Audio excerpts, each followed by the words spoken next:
Hello everyone, welcome to DIADEMY IAS. In this session, we are going to discuss about the strategy of the EPFO exam. Actually, this is the right time to start the preparation of each syllabus area. And here I would like to share the strategy of English, general English paper in this exam. So let's discuss about what are the core areas we have to prepare for this exam, this particular exam. And I will give a clarity that what are the core concept included in each syllabus topics.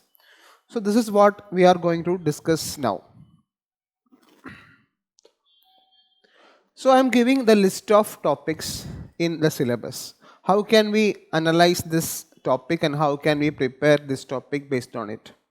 So in every exam, English is an inevitable part. That you know that English is, we can't skip the English. We can't avoid the area English, because whatever the exam it may from the civil service exam onwards, in every exam, that means bank, SSC, and all type of exam, we need to cover English neatly, because English will give you the surety of mark. That means minimum 20 to 30 marks in every exam.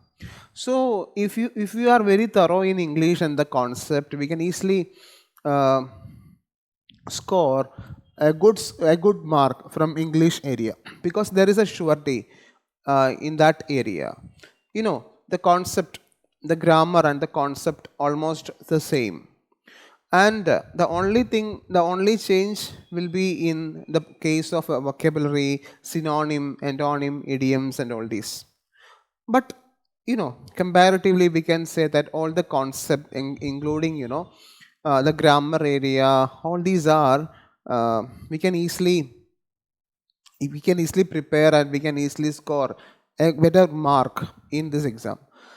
So let's discuss about the list of topics, list of syllabus topics we have to cover in this exam. So based on this you can start your preparation. That means what are the areas and which are the areas we have to focus and how to prepare it, and what are the strategy, what are the step by step we can follow to prepare this. So here I am giving the details about uh, the first one, that is the subject verb agreement. Actually, in order to prepare this general English paper, first we have to understand about the basic of English, that is the subject verb agreement. So from this, actually, how this topic will be useful in this exam. That means in this exam we have error spotting questions.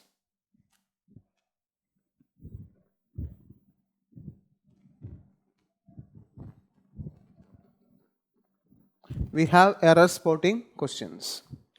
And we have sentence improvement questions.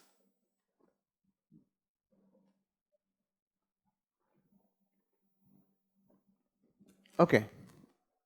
So, in order to solve this type of question, we have to understand the basic of English. So, the basic of English starts from, we know that the parts of speech: noun, pronoun, adjectives, adverbs, preposition, conjunction, interjection. These are the 8 important parts of speech in English. So first I suggest, please go through these parts of speech first. Just go through the parts of speech. We all are well educated, and sometimes we feel that no, I need not to go through this, because I know this. But from the school period onwards, we are studying this. But the thing is that there are a lot of conceptual clarities required from that area. So I suggest go through the parts of speech first. It will take only 1 or 2 days time. Within 1 or 2 days, you can easily cover the concept of parts of speech. Noun, the different types of nouns, and pronoun, adjectives, how we use adjectives, where we used, and what are the conditions using adjectives, adverbs. Then prepositions, a very important topic in this exam. Preposition.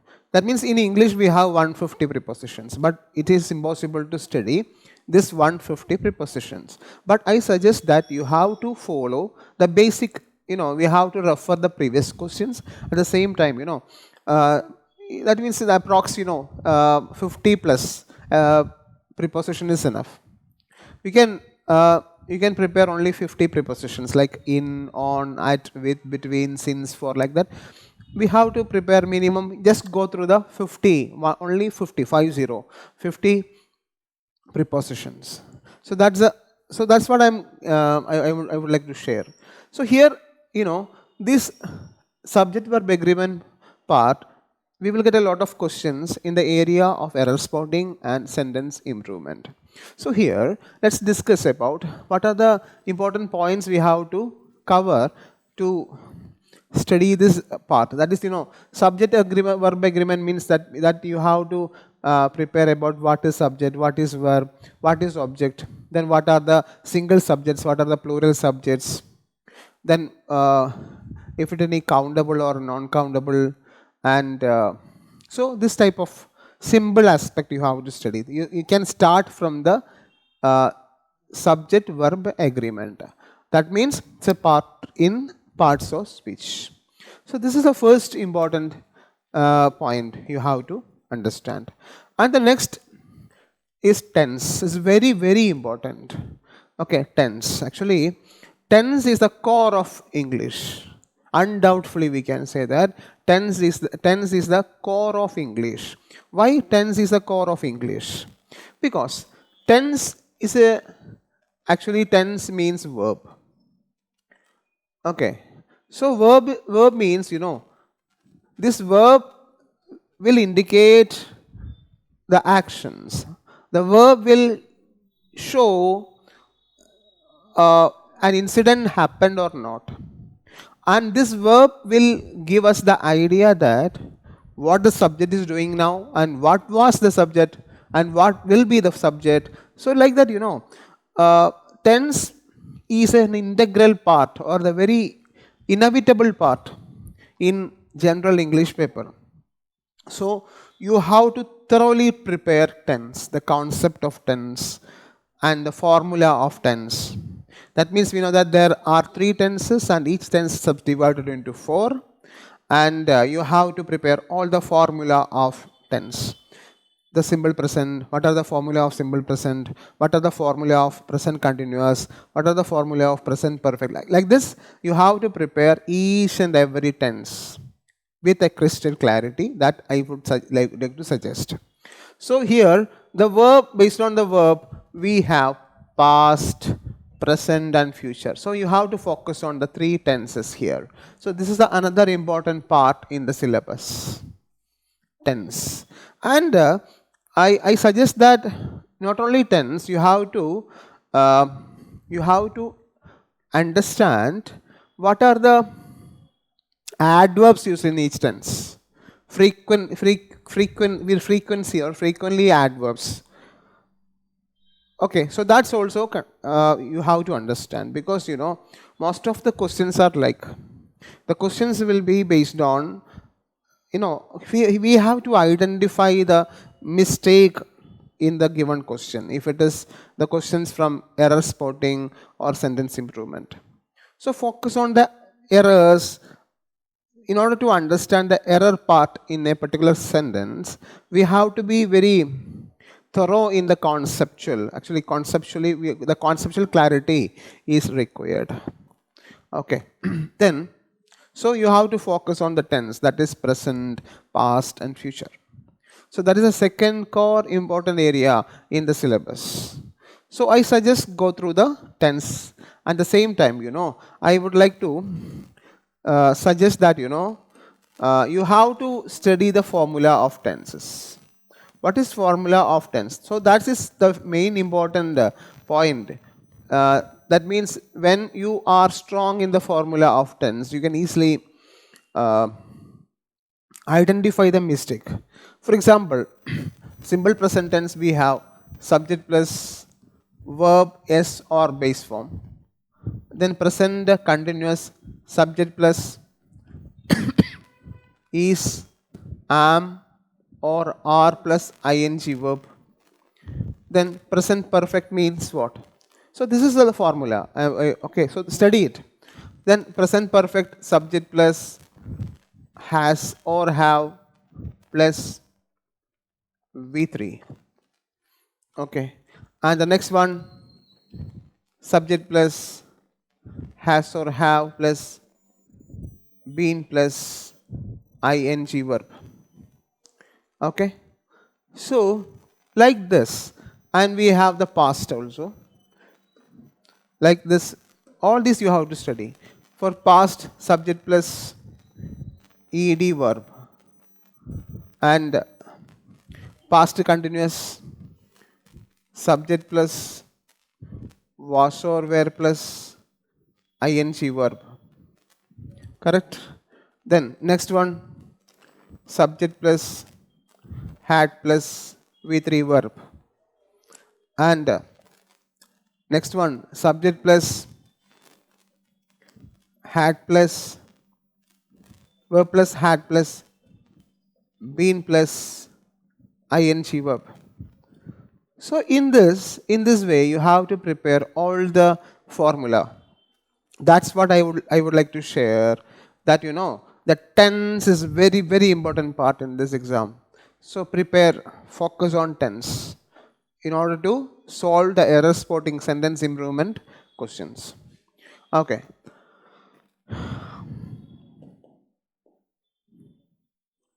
The next one, preposition. Okay. The next important point is preposition. So here, what is preposition? Preposition is a word generally. It will, we will use this preposition just in front of or before the noun. Okay. Before the noun, we are using preposition. So we already said in English there are 150 prepositions are there. So prepare the important prepositions based on the previous questions trend. And preposition is also the very important part like tense in the syllabus. So lot of prepositions are there: on, in, at, with, between, among, etc. etc. Lot of prepositions are there. So you have to study or understand how we can use each preposition in a correct context, timely manner, how we can place a preposition properly, how we can use the preposition to convey the correct meaning. So that's what the question demands. So based on this, please do prepare preposition with a crystal clear clarity. So that's another important syllabus topic in this exam. And the next syllabus topic in this exam is advanced verb. Actually, it is connected with the tense. So you have to work on the tense, and that means the verb divisions of verb. In the different time, how the verbs will be worked. In the different time, how the verbs is differentiated. So that is the important point here. The next one, phrasal verbs. It's a very important part in the exam. Phrasal verb, what is phrasal verb? Phrasal verb means, that is phrases actually. It is a part in vocabulary. So from here onwards, I would like to say that the importance of vocabulary in this exam. So phrasal verb is a part in vocabulary. What is phrases? Actually, phrases means a combination of a verb and a preposition. Okay. For example, you have to study the important phrasal verbs. Okay. You have to study the important phrasal verbs. For example, I am saying some get. Get is a verb plus out. Out is a preposition, right? So is equal to a word, a new meaning will born. That is get out. Okay. So this is a part in vocabulary, and in examination you will get a lot of question like this to fill the blank properly or identify the mistake and the meaning of that particular word. So this type of question is, the questions are there. So get out, that is get out. Actually, like then rise up. Rise is the verb and up is the preposition. Then sit down. Sit is the verb and down is the preposition. Okay. Then passed away. Passed is the preposition, sorry, the verb, and away is the preposition. But in English, we will use this type of words to mean phrase is used to indicate actually it is a very lengthy meaning actually. So phrase is a very important part in this exam. So when you prepare the vocabulary section, you have to give more priority to the vocabulary sessions, okay, or phrase. The next is sentence improvement, that we already discussed. Sentence improvement. For example, I am giving what is sentence improvement in exam. Okay. Simple example.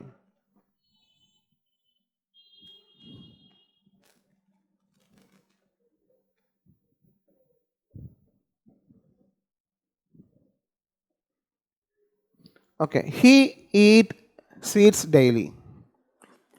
Actually, this is a sentence. The question is sentence improvement. Okay, this is just an example only. When you read this type of question, you have to understand that where the mistake, or this is the sentence is a correct sentence, or any issue in that. So you have to understand about the mistake, where the correction, where the mistake is there. So we have to analyze, or we have to understand the proper mistake in the sentence. So he eat sweets daily is a wrong sentence. Actually, the correct sentence is he eats, because he is a singular subject.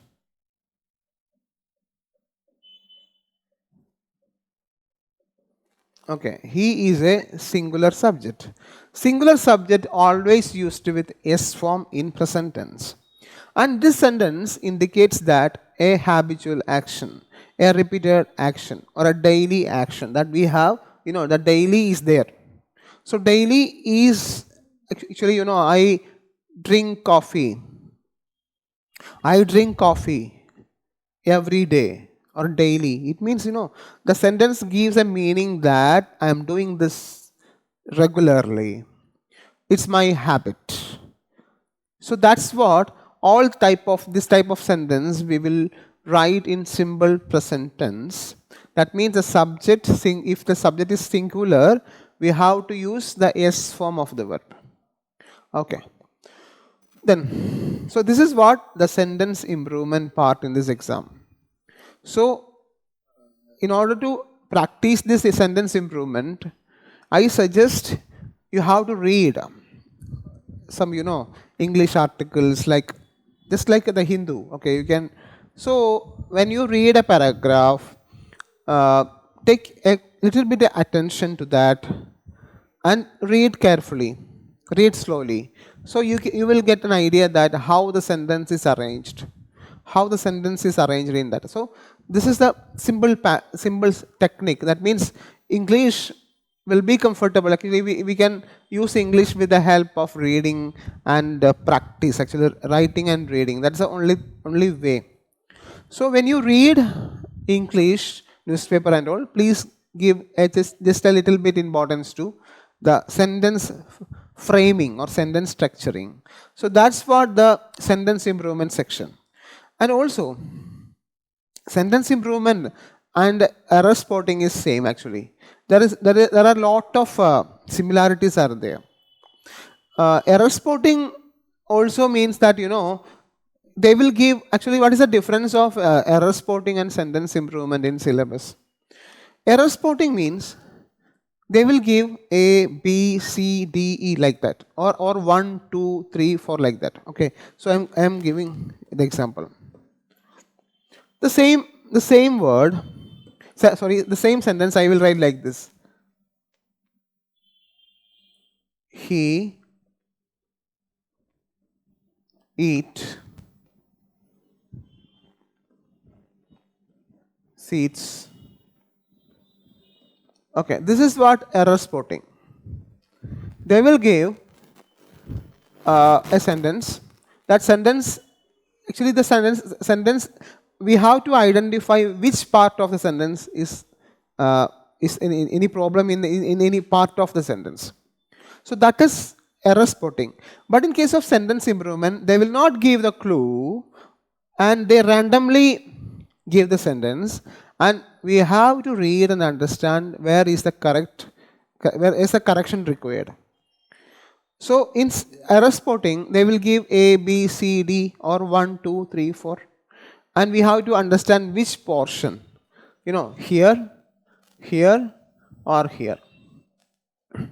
So that's what the error spotting strategy.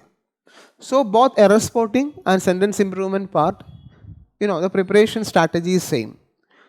In order to clear error spotting and sentence improvement, you have to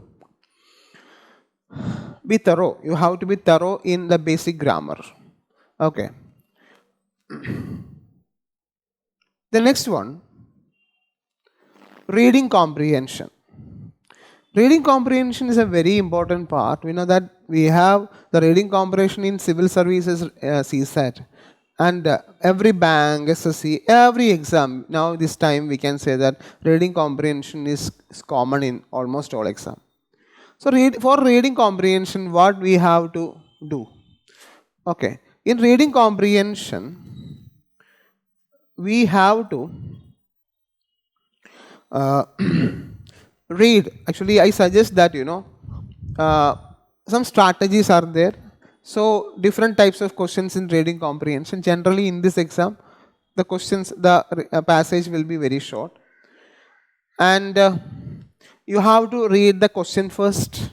That's a one strategy, and after that you can read the passage. But if the passage is very short, I suggest that you can read the passage directly, and after that try to do the question.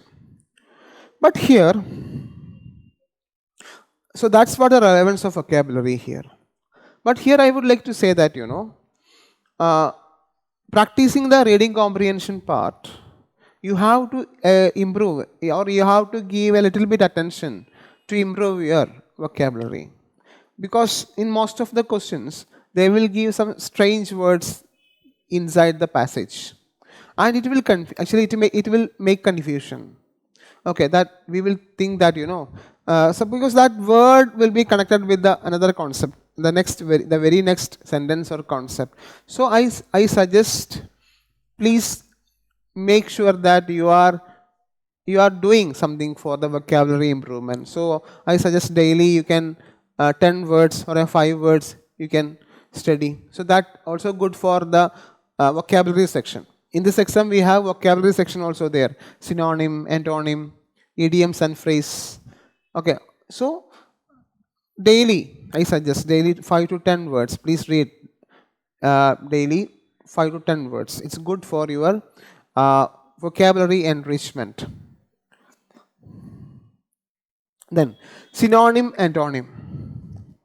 Synonym, antonym we already discussed.